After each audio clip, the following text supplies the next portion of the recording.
नमस्कार और the explainer में आपका स्वागत है। आज हम आर के नारायण के एक बहुत ही खास novel a tiger for Malgudi के अंदर चलेंगे। ये एक ऐसी अनोखी कहानी है जो एक शक्तिशाली शेर राजा की नजरों से बताई गई है और ये हमें इंसान और जानवर के रिश्ते पर सोचने के लिए मजबूर कर देती है। तो चलिए इस कहानी के आधार से शुरू करते हैं एक बुनियादी सवाल से। क्या एक शेर के अंदर आत्मा हो सकती है? क्या वो सच में हम इंसानों की तरह सोच सकता है, महसूस कर सकता है, सही गलत का फैसला कर सकता है? ये नॉवल हमें इसी सवाल का जवाब ढूंढने के लिए इनवाइट करता है। इसका जवाब नॉवेल का प्रोटैगनिस्ट यानी राजा शेर खुद ही दे देता है, और वो भी पूरे कॉन्फिडेंस के साथ। वो कहता है, मैं सोच सकता हूं, एनालाइज कर सकता हूं, जज कर सकता हूं, याद रख सकता हूं, बस मुझमें बोलने की काबिलियत नहीं है। तो चलिए राजा की इसी दुनिया में थोड़ा और गहरा उतरते हैं। कहानी जब शुरू होती है तो हम राजा से तब मिलते हैं जब वो अपने पीक पर है। वो मिम्पी के घने जंगलों का अनडिस्प्यूटेड रूलर है, खुद को द सुप्रीम लॉर्ड मानता है। एक ऐसा राजा जिसके हर कदम से जमीन कांपती है और जिसकी एक दहाड़ से पूरा जंगल खामोश हो जाता है। उसका राज है, सीधी सी बात है। राजा ये बात अच्छी तरह से जानता है कि उसके इस डरावने भयावह शरीर के अंदर एक आत्मा है, एक ऐसी चीज जो सोचती है, समझती है।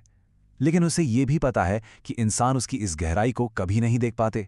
वो तो बस उसके पंजे, उसके दांत और उसकी ताकत से ही डरते हैं। अच्छा, यहाँ आर के नारायण का जो राइटर्स विट है ना, वो साफ दिखता है। राजा इंसानों की कहानियों का मजाक उड़ाता है।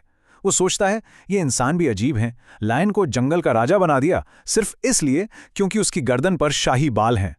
राजा के हिसाब से लायन तो एक आलसी जीव है। असली ताकत, स्पीड और शान तो टाइगर में ही होती है। लेकिन जंगल का ये शान से भरा साम्राज्य हमेशा के लिए नहीं रहने वाला था। राजा की जिंदगी में एक ऐसी ट्रेजेडी आती है जो उसकी पूरी दुनिया को बिखेर कर रख देती है और उसे हमेशा के लिए बदल देती है। उसकी जिंदगी में एक टाइग्रेस आती है और फिर उनके 4 बच्चे होते हैं। राजा की फैमिली अब कंप्लीट थी, बिल्कुल परफेक्ट। लेकिन ये खुशी ज्यादा दिन तक नहीं चलती। शिकारी इंसान उनके सेफ घर में घुस जाते हैं और एक ही रात में राजा का पूरा परिवार उससे छीन लिया जाता है। उसकी मेट और बच्चों को मार दिया जाता है। और इस पूरी घटना का सबसे दर्दनाक हिस्सा राजा की बेबसी है।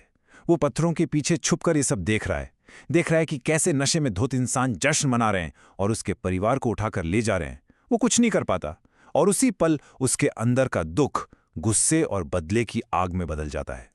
अपने परिवार को खोने के बाद गुस्से और बदले की आग में जलता हुआ राजा अब इंसानी बस्तियों की तरफ बढ़ता है।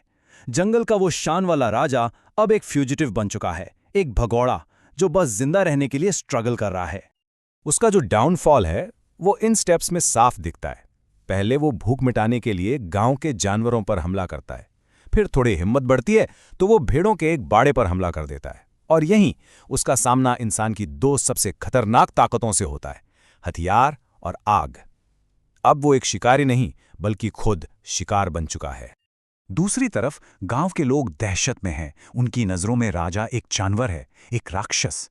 उन्हें क्या पता कि जिसे वो शैतान समझ रहे हैं वो असल में एक टूटे हुए दिल वाला जीव है जो बस अपनी जिंदगी बचाने की कोशिश कर रहा है। डर के मारे वो कलेक्टर से मदद मांगते हैं। और अब कहानी में एक नया ट्विस्ट आता है। जब गांव वाले राजा से परेशान हैं, तभी एक नया प्लेयर सीन में एंटर करता है। कैप्टन, एक सर्कस का मालिक। और उसका आना राजा के आजादी के अंत का सिग्नल है। ये कैप्टन सिर्फ एक सर्कस मालिक नहीं है, वो इंसानी ईगो का और नेचर को कंट्रोल करने की जिद का सिंबल है। ग्रैंड मालगुडी सर्कस का मालिक होने के नाते उसे लगता है कि किसी भी जीव को एजुकेट किया जा सकता है, यानी उसकी जंगली आत्मा को तोड़कर इंसान के एंटरटेनमेंट के लिए इस्तेमाल किया जा सकता है। और आखिरकार जंगल के इस महान शिकारी का अंत भूख के हाथों होता है। कई दिनों से भूखा राजा एक मामूली सी बकरी के लालच में आ जाता है जिसे कैप्टन ने चारे के तौर पर रखा था। एक पल की कमजोरी और लोहे का भारी दरवाजा नीचे गिर जाता है। राजा कैद हो चुका है। कैप्टन का रिएक्शन इस घटना की पूरी सच्चाई सामने ले आता है। राजा को पिंजरे में देखकर वो उसके दुख या दर्द को नहीं देखता। वो कहता है, just what I was looking for, a magnificent fellow. उसकी नजरों में राजा एक जिंदा जीव नहीं बल्कि एक शानदार चीज है, एक स्पेसिमन है जो उसके सर्कस को और फेमस बना देगा। उस दिन पाल राजा को एक कड़वी सच्चाई का एहसास होता है। इंसान की असली ताकत उसकी बॉडी में नहीं है, उसकी असली ताकत है उसका दिमाग यानी मन, और उसके दिमाग से बने औजार यानी मेटल। नेचर की शक्ति इंसानी दिमाग और टेक्नोलॉजी के इस कॉम्बिनेशन के आगे हार जाती है।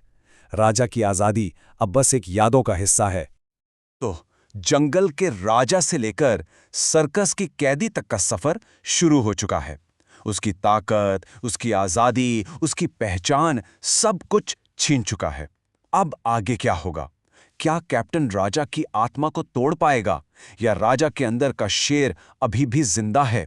इसका जवाब हम इस कहानी के अगले हिस्से में ढूंढेंगे। This is part 1 of 3।